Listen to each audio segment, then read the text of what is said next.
Alpukat Studio bekerja sama dengan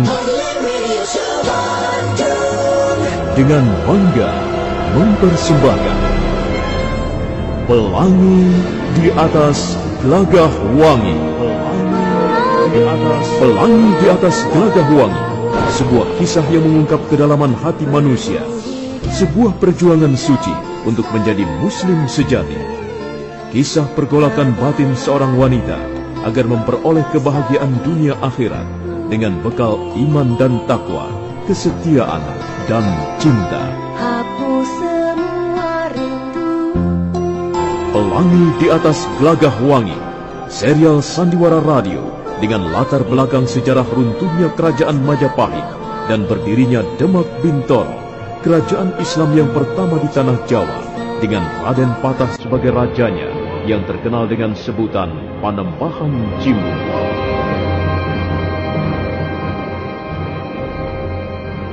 Pelangi di atas Gelagah Wangi, naskah karya S. Tijab, teknik dan montase Kipot, Jus, dan Indra Mahendra, dengan sutradara Haryoko.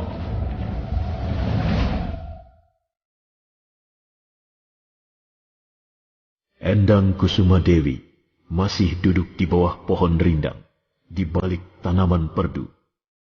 Dia menunggu Empu Janardana keluar dari pondok. Tapi gadis itu nampak kesal dan kecewa, karena yang ditunggu-tunggu belum juga muncul.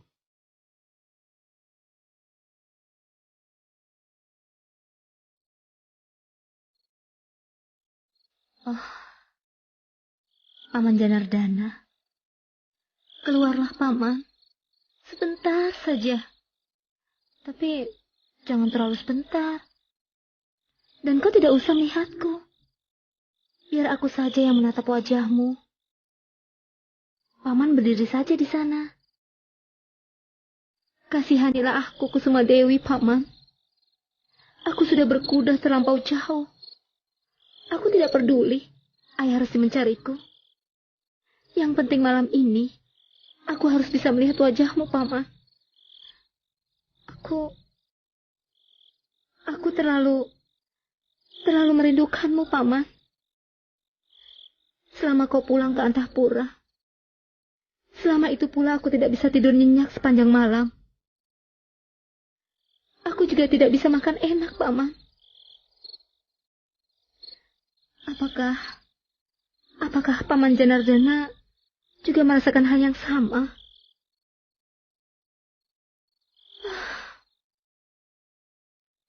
Kenapa dia belum keluar juga ya? Bagaimana kalau misalnya aku nekat masuk ke padepokan lewat pintu gapura depan dan langsung menemuinya? Bagaimana ya? Tapi rasa-rasanya ini pasti sangat memalukan dan juga menjijikkan. Aku seorang wanita. Aku tidak bisa bersikap seperti laki-laki. Laki-laki bisa saja melangkah lebih bebas. Sedangkan kaum Hawa sudah jelas batas-batasnya.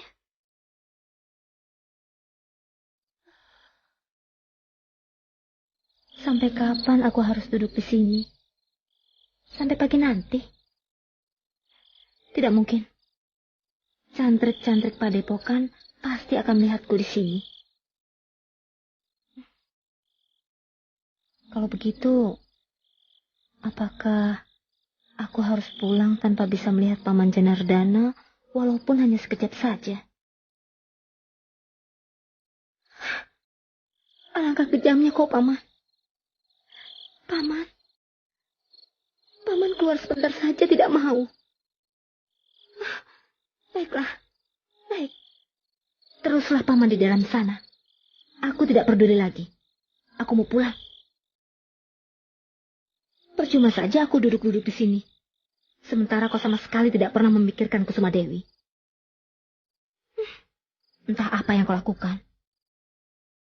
Barangkali kau sedang bercumbu dengan Kemang Sore. Aku jadi kesal. Hatiku sakit. Aku tidak ingin menjadi gadis gila hanya karena memikirkan Paman Janardana. Sementara yang dipikirkan justru memikirkan orang lain. Lebih baik aku pulang. Aku akan pulang saja ke Padepokan Indrakila. Pulang dan tidur. Tapi kalau pulang terus bagaimana? Apa artinya aku berkuda sejauh ini? Atau barangkali Kusuma Dewi itu sudah menjadi orang gila. Duh Batara Agung, kumohon, ketuklah pintu hati Paman Janardana. Suruh dia keluar dan berdiri di sana. Sebentar saja. Sebentar. Hanya untuk menenangkan hatiku yang sedang bergolak ini. Tolonglah Dewata Agung. Tolong Kusuma Dewi, seorang gadis remaja yang malang ini. Walaupun harga dirinya sebagai kaum wanita menarik-nariknya supaya segera kembali ke Padepokan Indrakila, namun akhirnya Endang Kusuma Dewi justru berbaring di atas rerumputan di bawah pohon darsana yang sedang berbuah lebat. Wajahnya masih menyiratkan perasaan kesal. Sambil berbaring, dia kembali mengenangkan Empu Janardana yang belum juga keluar dari pondok kediamannya. Karena letih dan mengantuk, akhirnya gadis itu terlelap sebentar. Dia tergagap bangun karena sebuah darsana yang sudah matang jatuh tepat mengenai kepalanya. Dasar sial, baru saja tidur. Sudah diganggu kelelawar makan buah darsana. Oh, sudah malam sekali. Bahkan mungkin sudah hampir pagi. Paman Janardana pasti tidak akan keluar pondok. Pasti dia sedang tidur pulas. Dan aku, Kusuma Dewi, mau tidur lagi sepertinya susah. Kalau begitu, lebih baik aku pulang saja.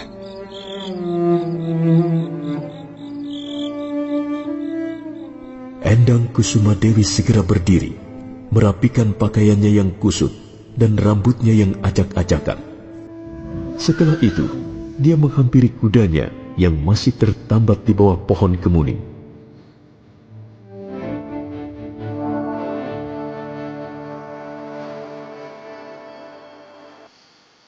Kamu tidak bisa tidur juga ya? Sama. Sebaiknya kita kembali saja ke Padepokan ya. Kamu masih kuat kan untuk berlari jauh? Bagus. Kamu memang kuda jempolan. Larimu kencang. Kuda yang gagah perkasa. Seperti Paman Janardana. Tapi Paman Janardana sombong. Sedangkan kamu tidak. Ayo, kita tinggalkan Padepokan Saka ini. Kita kembali ke Indrakila. Hup! Hiya, hiya, hiya!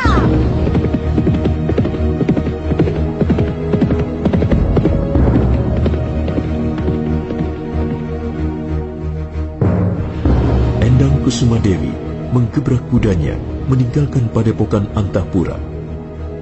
Hari masih gelap ketika dia keluar dari tugu perbatasan Antahpura. Dan sebentar kemudian, cahaya Sang Hyang Bagaskara mulai menerangi seluruh Mayapada.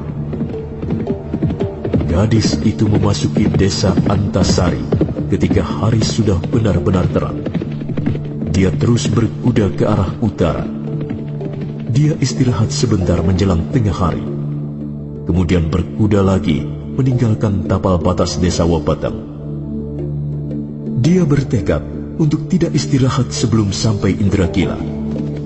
Tapi gadis itu buru-buru menarik tali kekang kudanya. Begitu melihat penunggang kuda yang lain merintangi jalan. Wajah Endang Kusuma Dewi bertambah kesal. Begitu tahu siapa yang menghadang perjalanannya, Sementara itu, Rake Hambulu duduk dengan tenang di atas kudanya.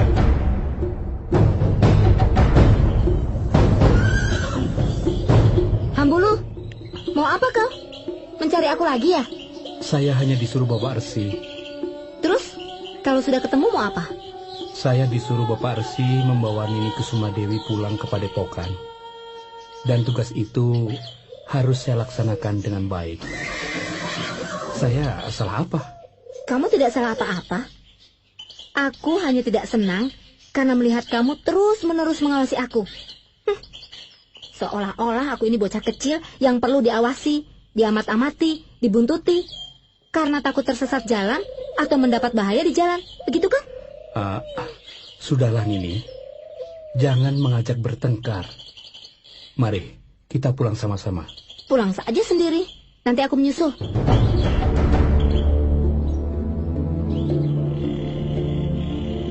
Mengapa tidak pulang sama-sama saja? Kita bisa berkuda dengan tenang sambil melihat-lihat suasana pemandangan di sepanjang jalan. Saya semenjak menjadi cantrik Padepokan Indrakila juga baru sekarang berkuda sejauh ini. Rupanya dunia tidak selebar daun kelor. Aku tidak mau berkuda bersamamu, tahu? Kalau begitu, ya terserah. Saya akan pulang lebih dulu. Dan saya akan melaporkan bahwa Nini Kusumadewi baru saja pergi ke Padepokan Antahpura. Hambulu, bagaimana kamu tahu kalau aku pergi ke Padepokan Antahpura? Karena saya tahu Nini Kusumadewi jatuh hati pada Tuan Janardana. Awas kamu ya, jangan ngomong sembarangan. Bukankah apa yang baru saja saya katakan itu benar? Buktinya Nini Kusumadewi marah. Hei, Hambulu, coba Ya. kamu turun sebentar. Aku mau bicara denganmu. Nini Kusumadewi mau bicara dengan Rake Hambulu. Sudah, jangan banyak laga. Ayo cepat turun.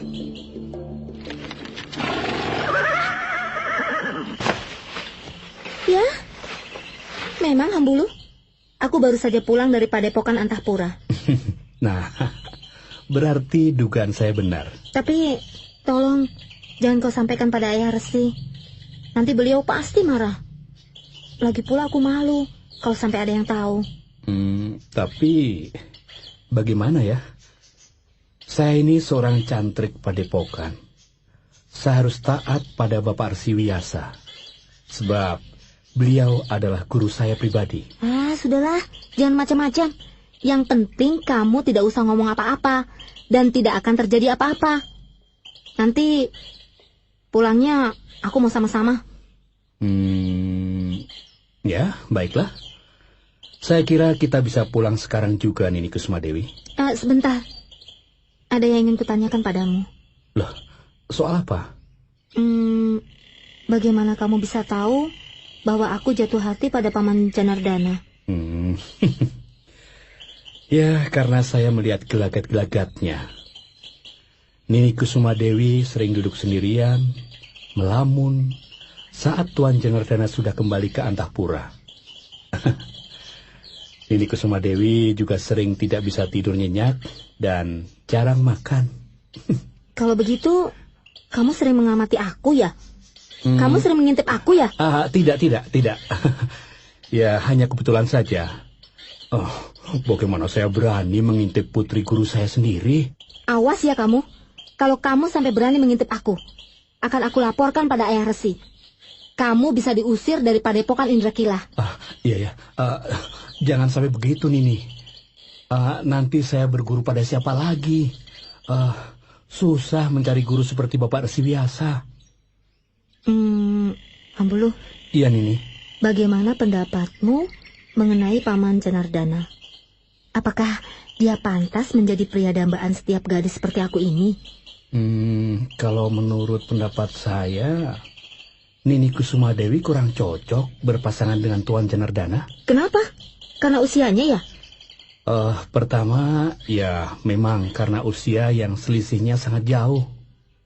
Dan yang kedua, Paman Janardana kan adik seperguruan Bapak Resi Wiyasa sendiri. Tapi kalau aku mencintainya kan tidak apa-apa. Ya, tidak apa-apa.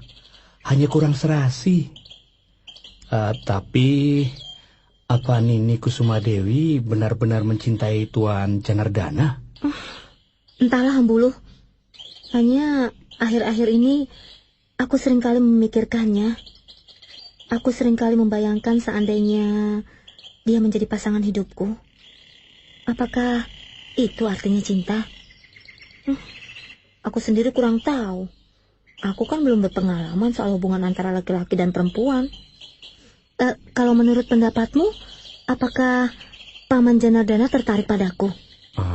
Wah, saya kurang tahu Nini. Soalnya Paman Janardana sudah bukan anak remaja lagi.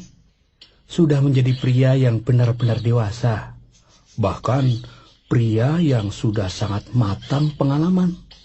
Kalaupun dia mencintai Nini Kusuma Dewi, pasti juga tidak kentara, kan? Benar juga ya kata-katamu, Hambulu. Dia pasti pintar sekali dan rapat sekali menyimpan rahasia pribadinya. Ya sudah, ayo kita pulang sama-sama. Sebentar Nini. Kalau misalnya Tuan Janardana tidak menyambut cinta Nini Kusuma Dewi, bagaimana? Ya, tentu saja aku sangat kecewa. Aku tidak bisa membayangkan kalau Paman Janardana ternyata tidak menanggapi perasaanku. Entahlah Hambulu, aku tidak bisa memikirkannya sekarang. Aku tidak bisa menjawab pertanyaanmu. Bahkan sebenarnya, aku takut hal itu akan terjadi. Hari berganti hari, siang berganti malam, dan sebaliknya, malam berganti siang. 30 hari segera berlalu. Ketika cahaya matahari sudah mulai pudar, Resi Wiyasa memanggil 2 orang putrinya. Mereka duduk di ruangan bilik, sementara jendela dibiarkan terbuka, sehingga wajah sang Dewi Chandra yang cemerlang nampak mengambang di celah-celah perbukitan. Cahayanya yang lembut membuat suasana menjadi syahdu. Setelah merenung sejenak, Resi Wiyasa menatap satu persatu pada 2 orang putrinya yang duduk bersimpuh di atas tikar pandang. Puspitasari dan kamu Kusuma Dewi? Iya, Ayah Resi. Sebulan yang lalu sudah kukatakan pada kalian bahwa tepat malam bulan purnama, aku akan memberikan wejangan mengenai ilmu Rikma Siddhi, atau yang lebih dikenal dengan sebutan pukulan rembulan dingin. Nah, karena ini sesuai dengan amanat ibu kalian sendiri, dan ilmu tersebut adalah warisan atau peninggalan ibu kalian sendiri. Iya, Ayah Resi. Sekarang lihat anak-anakku. Ini ada 2 kantong yang khusus dibuat dari kain popok kalian sewaktu masih bayi. Ibumu sendiri yang menjahit kantong itu. Dan aku menyimpannya hampir 20 tahun lamanya. Ambil 1, Puspitasari, dan kamu, Kusuma Dewi, ambil milikmu. Apa isi kantong ini, Ayah Resi? Isinya kecipir rebus. Biji kecipir rebus.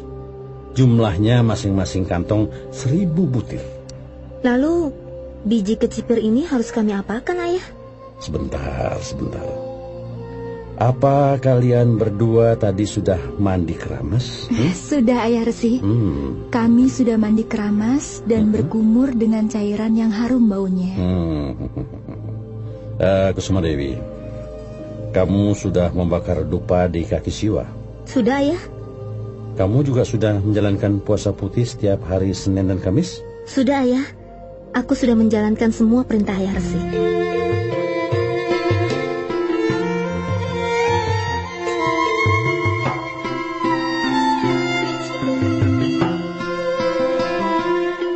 Nah, saudara pendengar, demikianlah seri ke-21 Sandiwara Radio Pelangi di Atas Gelagah Wangi. Kali ini didukung oleh para pemain: Ai sebagai Endang Kusuma Dewi, Herman sebagai Rake Hambulu, Wit Hendra sebagai Resi Wiyasa, Ajeng sebagai Endang Puspitasari, dan Asdi Suhastra, pembawa cerita. Di antara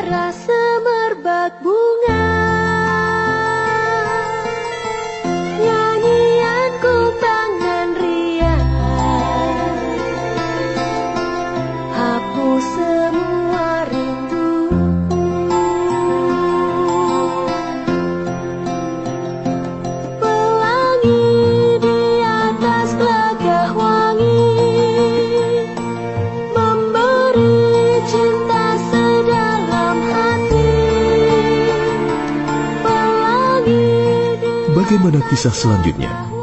Saudara pendengar, silakan mengikuti seri berikutnya. Sampai jumpa.